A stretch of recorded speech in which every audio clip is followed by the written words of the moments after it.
Paz, Senhor, queridos! Bem-vindo a mais uma pré-aula da Escola Bíblica Dominical, lição de jovens da CPAD. Que lição, hein? Ananias e Safira e a mentira ao Espírito Santo. Espera um pouquinho, já voltamos.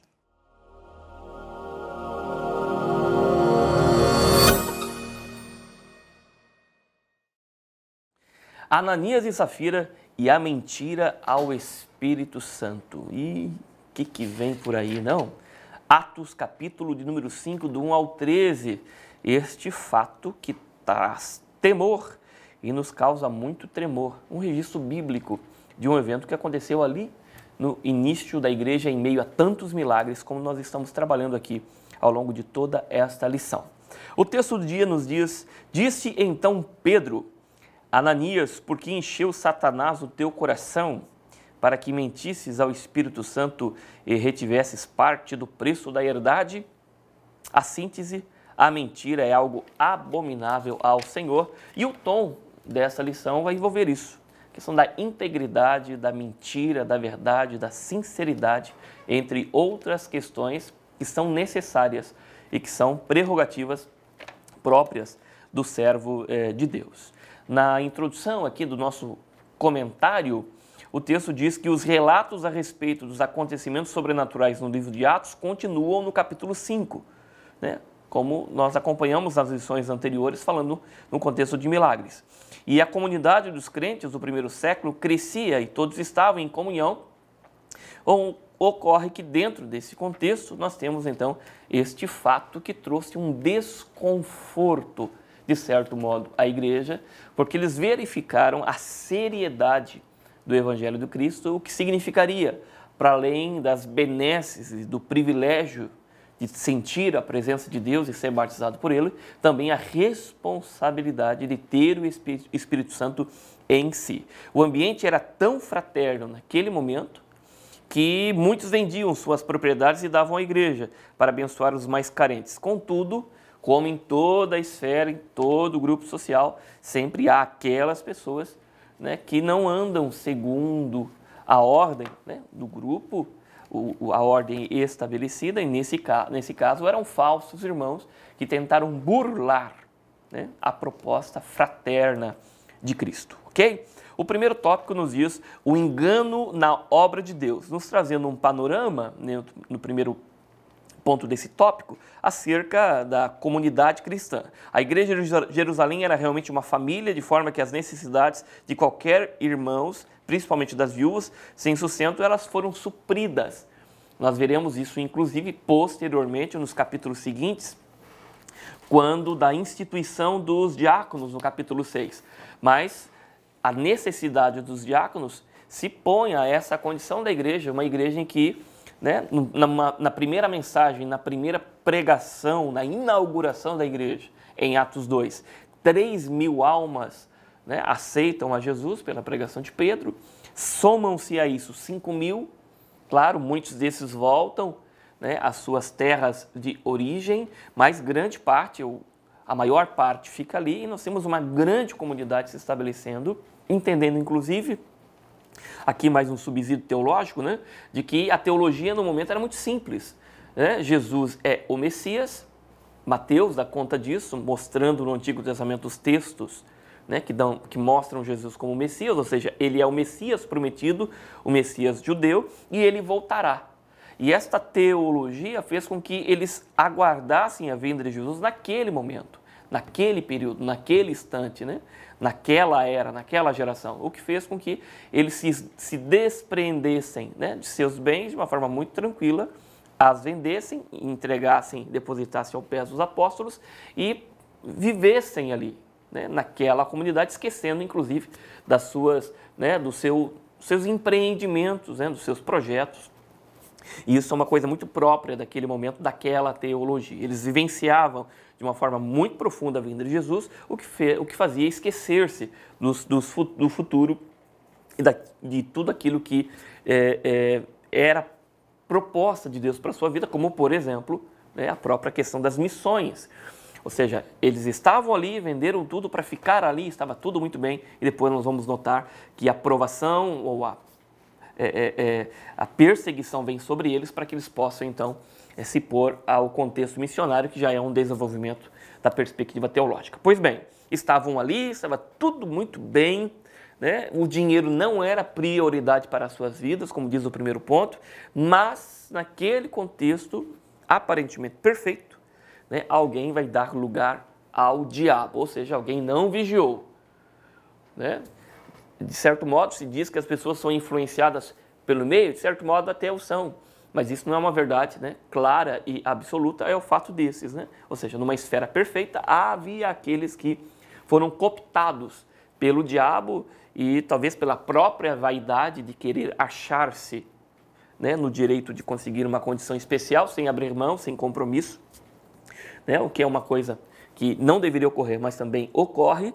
E um casal, então, dentro daquele contexto, diz assim, mas espera aí, a gente gostaria de ter o privilégio destes que estão vendendo as suas verdades, estão depositando, mas sem perdê-la, sem necessariamente ficar desprovido, né, de algum dinheiro. Ou seja, né, eles queriam uma condição, mas sem abrir totalmente a mão. Queria, sabe, a mão das coisas, materiais, digamos assim, dessa vivência financeira, né? E é bom dizer que o problema não é o dinheiro, mas o amor ao dinheiro. Ou seja, eles estavam tão presos a isso que eles disseram assim, mas espera aí, a gente quer gozar do privilégio de ser um desses que dizem vender tudo, né? E certamente essas pessoas eram muito queridas na igreja e reconhecidas, mas de fato não queremos perder tudo, né? Queremos continuar um pouquinho com essa realidade que a gente vive, né? E aí o que acontece? Acontece que eles retiveram parte do valor, o que não era um problema, mas disseram que estavam dando tudo. Talvez eles dissessem, olha, nós vendemos a herdade, a propriedade, mas nós não vamos dar tudo, vamos dar uma parte. Não seria um problema, porque não havia uma lei que estabeleceria esta condição de dar o seu tudo. O problema é que eles mentiram para tentar usufruir de algum privilégio. Pois bem, aí o que acontece? Levam os apóstolos, mas, como diz a lição, isso é um adágio popular, a mentira tem perna curta. Não é? E na realidade eles mentiram ao Espírito Santo, mentiram a Deus.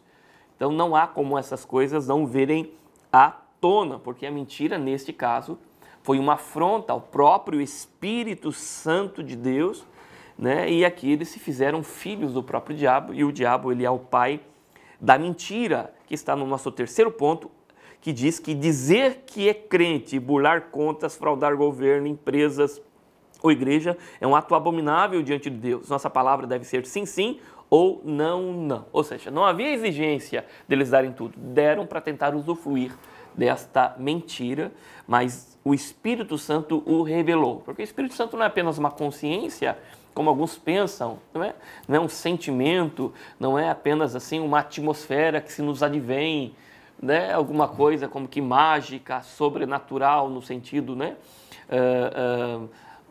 Tão usado no nosso tempo, né? Uma força, não, o Espírito Santo é uma pessoa, e como pessoa ele pensa, sente, tem vontade, se entristece, né? Sente-se isolado, então nós não podemos rechaçar o Espírito, se sente afrontado, né? E percebeu que estavam mentindo contra ele, e ele não aceitou essa condição desse tempo, sobretudo, como diz o nosso já ponto 2, nosso segundo ponto, né, nosso segundo tópico, as consequências da fraude, o segundo ponto, que fala sobre o temor entre o povo, ou seja, nesta igreja que está nascendo, né, este fato, que não é um fato isolado, a própria lição dá conta disso, né, nós sabemos que a mentira ela sempre traz consequências terríveis, e este não é um fato que se deu só naquele contexto, hoje ele é reproduzido, mas naquele período, para trazer, né, um temor frente ao povo, ou seja, utilizado de uma forma um pouco didática, o Senhor, né, que traria julgamento àquela condição, ele antecipa o julgamento, ou faz julgamento naquele momento. Então não pode se considerar Deus como injusto. Ah, Deus foi injusto porque Deus os puniu. Não, eles se fizeram, sabe, puníveis nesse sentido, né? Eles se fizeram culpados dessa condição, porque eles mentiram, né? E o que mostra que foi algo premeditado, porque eles combinaram. Então não foi algo circunstancial, foi algo combinado. Olha, nós vamos vender por X, mas nós vamos dizer que foi Y. E vamos usufruir dessa condição e vamos galgar algum espaço na igreja, algum reconhecimento.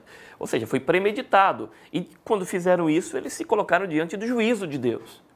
Ocorre que Deus, né, cumpriu o juízo de forma imediata.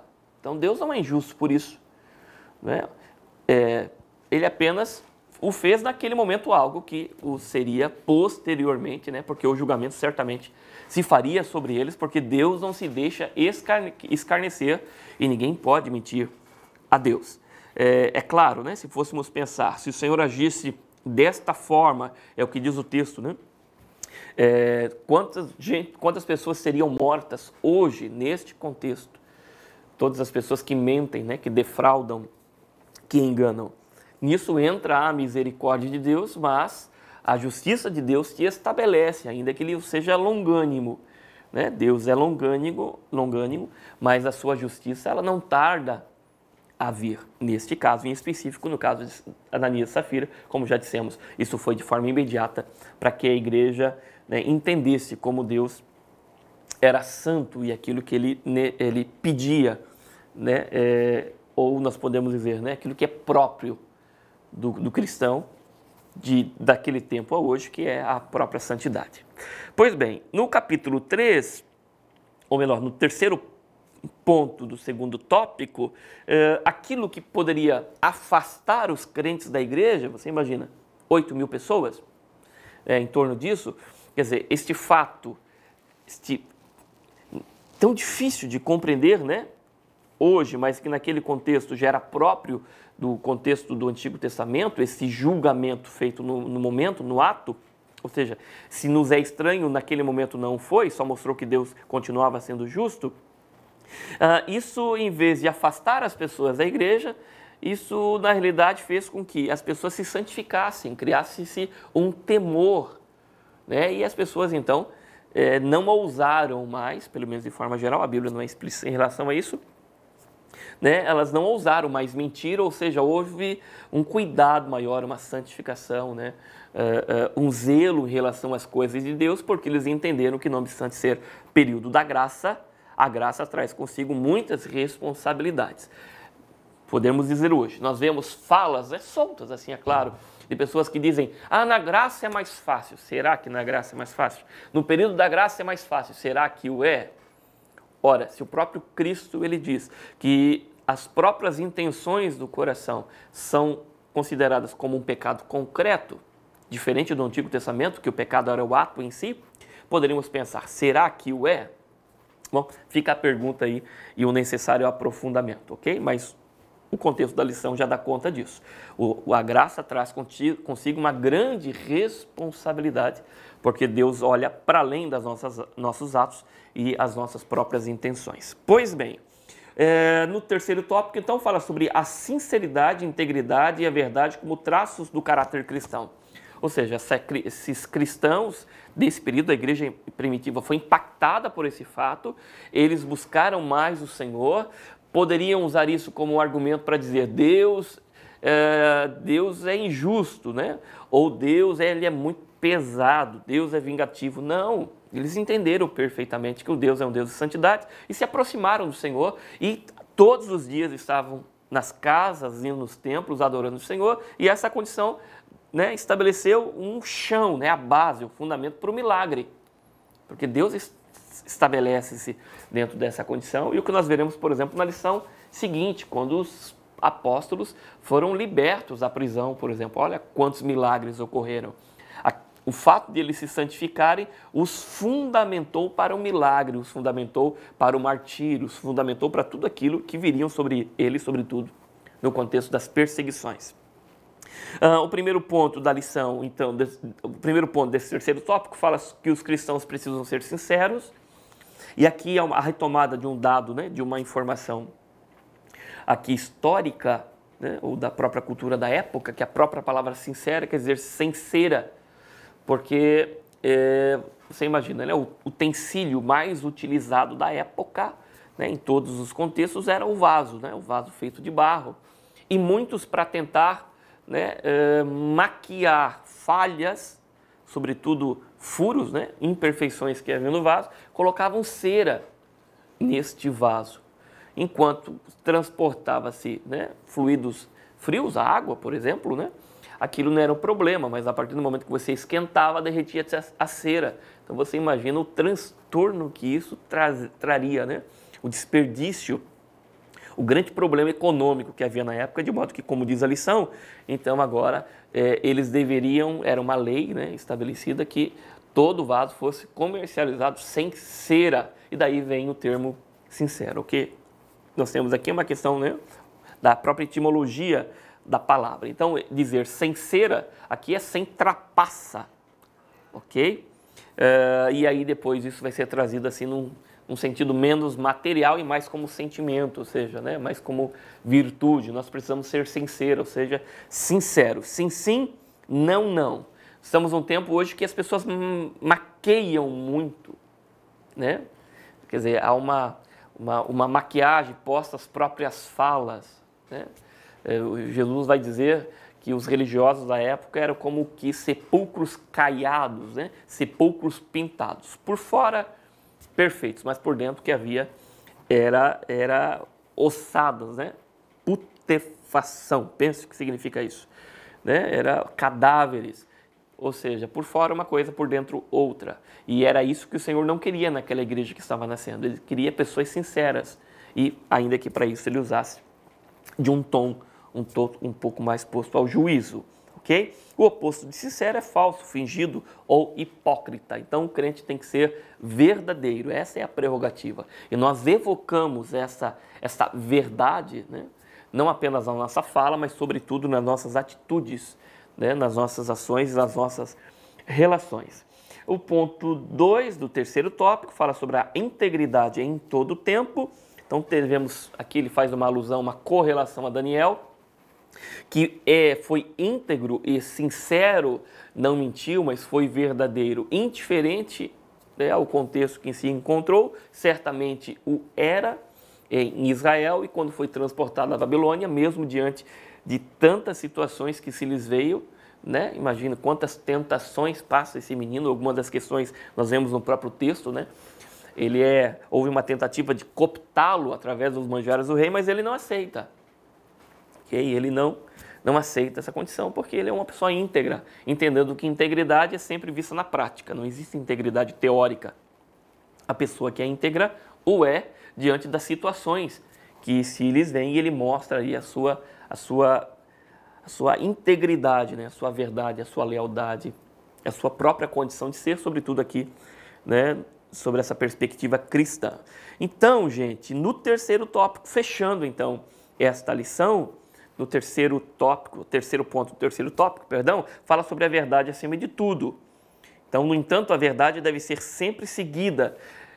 E aqui o autor ele faz uma consideração, ou seja, só para dar o tom, né, daquilo que dissemos. A vida do cristão deve ser um exemplo de alguém que anda sempre na verdade. Ou seja, essa verdade acima de tudo, aqui evocando João 8:32. Então, o cristão ele deve andar em sinceridade, né, de forma pia, de forma santa. Esta é a proposta da lição, como uma característica daquela igreja, da igreja primitiva, aquela igreja do primeiro século. Não obstante entendermos que é mistério que venha o escândalo, então não sejamos ingênuos para essas coisas, e estas coisas que possam acontecer, elas não devem influenciar aquele que procura uma vida santa, porque nós entendemos que Deus age.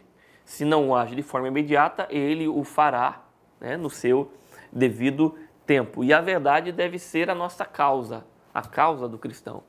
Ainda que ele seja influenciado, no caso aqui, Ananias e Safira foram influenciados pelo diabo, certamente foram, mas por todas aquelas coisas, né, todos aqueles privilégios, vamos dizer assim, todas as prerrogativas que possam ser evocadas, né, pode advir, por exemplo, da mentira, do engano, da trapaça, né, de nada isso vale.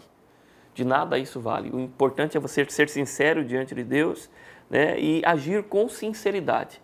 Como dissemos, não é dar o seu tudo, mas é o que dar com sinceridade. Poderíamos entrar aqui, né, naquilo que o Senhor pede de nós, é o que Ele espera de nós, ou seja, o tempo que destinamos a Ele, que seja um tempo de qualidade, né? Não precisa ser a totalidade do nosso tempo, né, mas o tempo que entregarmos a Ele seja um tempo com totalidade. Eu digo isso porque a nossa vida é entregue a Ele, mas nós sabemos que há o estudo, há o trabalho, as situações que exigem, né, o nosso pensamento, o nosso entendimento, a nossa vida é entregue a Ele, mas não podemos entregar 100% da atenção, porque muitas vezes a nossa atenção precisa ser posta a coisas desta vida.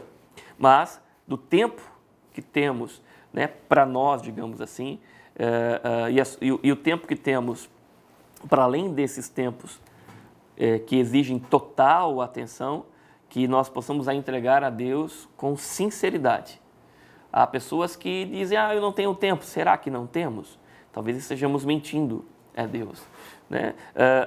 O próprio estar no culto, por exemplo, das 2 horas que estamos ali, das 2h30, que seja um tempo entregue com, desculpe a redundância, integridade, né? De forma completa. Não estar ali no culto, mas pensando em outra coisa, ou seja, estamos retendo parte daquilo que é próprio de Deus. E tantas coisas, a própria oferta, o dízimo, as contribuições que fazem parte da vida e da responsabilidade que temos como cristãos. Que sejamos sinceros em relação àquilo que ofertamos, não sem mentir a Deus ou ao Espírito Santo de Deus. Ou seja, aquilo que o Senhor requer de nós, que sejamos íntegros, né? E se diante disso há alguma dificuldade, que sejamos fiéis, né, e reais e leais, né, diante dos nossos pastores, diante da igreja e diante de nós mesmos, porque às vezes nós podemos nos enganar a nós mesmos. Pois bem, gente, verdade acima de tudo. Ananias caiu e expirou, né, posteriormente, 3 horas depois, veio a esposa e teve o mesmo fim, e a própria igreja precisou, né, enterrá-los, e ficou esse temor, que esse temor possa estar em nossas vidas, no nosso coração, nas nossas atitudes e ações, e que possamos vigiar em tudo. Porque Deus não se deixa escarnecer. Que Deus tenha misericórdia de nós, piedade de nós, e a nossa vida, seja de fato uma vida sincera diante dele. Certamente, se eles tivessem se arrependido, se houvesse no coração deles arrependimento, Deus os haveria de perdoar. Mas não é o que o texto dá conta, né? Isso se deu de forma premeditada e eles brincaram com Deus. A conclusão disso, o triste episódio de Ananias e Safira nos traz importantes lições a respeito do temor e do andar em verdade. Em um mundo mergulhado na corrupção e no engano, Deus ainda nos chama para ser pessoas sinceras e íntegras, um exemplo de boas obras, e a fim de que ninguém tenha nenhum mal para dizer de nós. Falando-se de jovens, nosso grande exemplo é, para além do próprio Cristo, né, do próprio Jesus, que viveu de forma íntegra, nós temos o próprio Daniel trazido aqui pela lição. Tá bom, gente? Que Deus abençoe e tenha uma ótima aula, que o Espírito Santo lhe ilumine, e até a próxima Lições Bíblicas de Jovem.